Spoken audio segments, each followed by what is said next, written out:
Today we are bringing back one of the most audacious cyber heists in history, and I'm not referring to the Netflix series that probably is in your mind. La mattina mi sono alzato. I'm talking about a $1 billion hack plan of Bangladesh Bank by the Lazarus Group.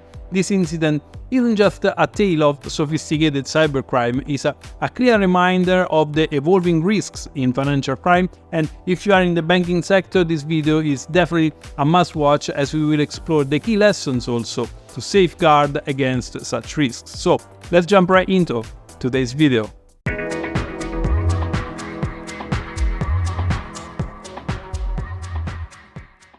Let's dive deeper into the $1 billion hack to understand how the Lazarus Group executed this sophisticated cyber heist.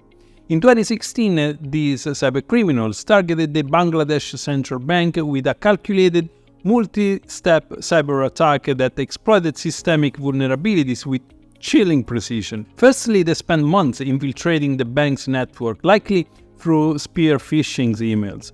Once inside, they lay dormant, observing and learning the bank systems and procedures.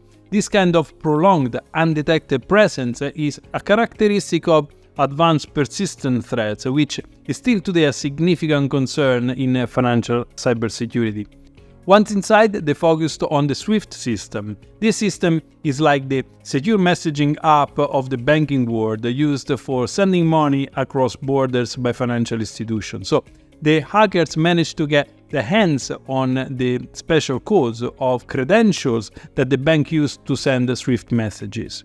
This is likely getting the secret code to access a highly secure vault. With these codes, they started making fake money transfer requests. They pretended to be the bank and asked the Federal Reserve Bank of New York to send money to accounts that they instead were controlling. The timing of the attack was also carefully picked. It was a clever move, in fact, to do this during the weekend in Bangladesh, which delayed the banks from noticing that something was actually happening. But a small mistake in one of these requests made the New York bank suspicious, and they started checking on those transactions.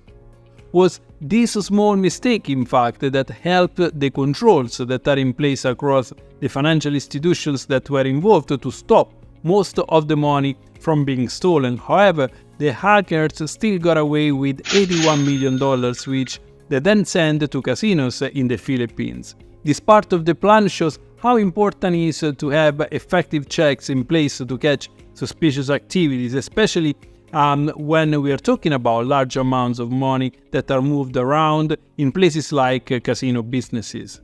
So this $1 billion hack was more than just a breaking into the computer system. It showed how smart and dangerous cybercriminals can be and why banks need to be really careful about protecting their systems and keeping an eye out for any strange activities, really.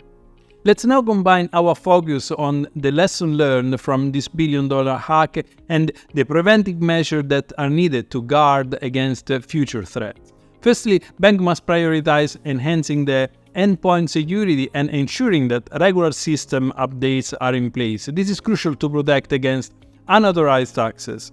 Rigorous monitoring of transactions, particularly large transfers, is essential to spot any anomalies early. Education is also key. Staff should be trained to recognize phishing attempts and other forms of social engineering and report and escalate when needed. Remember, effective cybersecurity isn't just about technology, it involves every individual that are part of an organization. So next question is, how do we prevent a repeat of such a sophisticated attack like the $1 billion hack?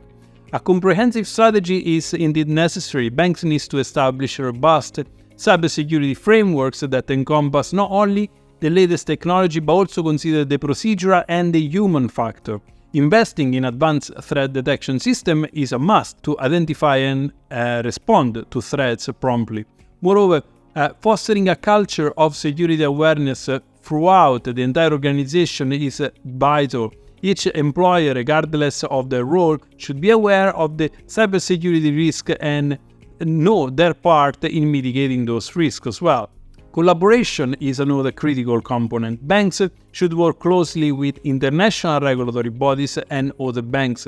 Sharing knowledge and experience can be invaluable in staying ahead of cyber criminal groups like the Lazarus Group. Together, these strategies form a comprehensive defense mechanism that is fortifying banks against the constantly evolving landscape of financial cybercrime.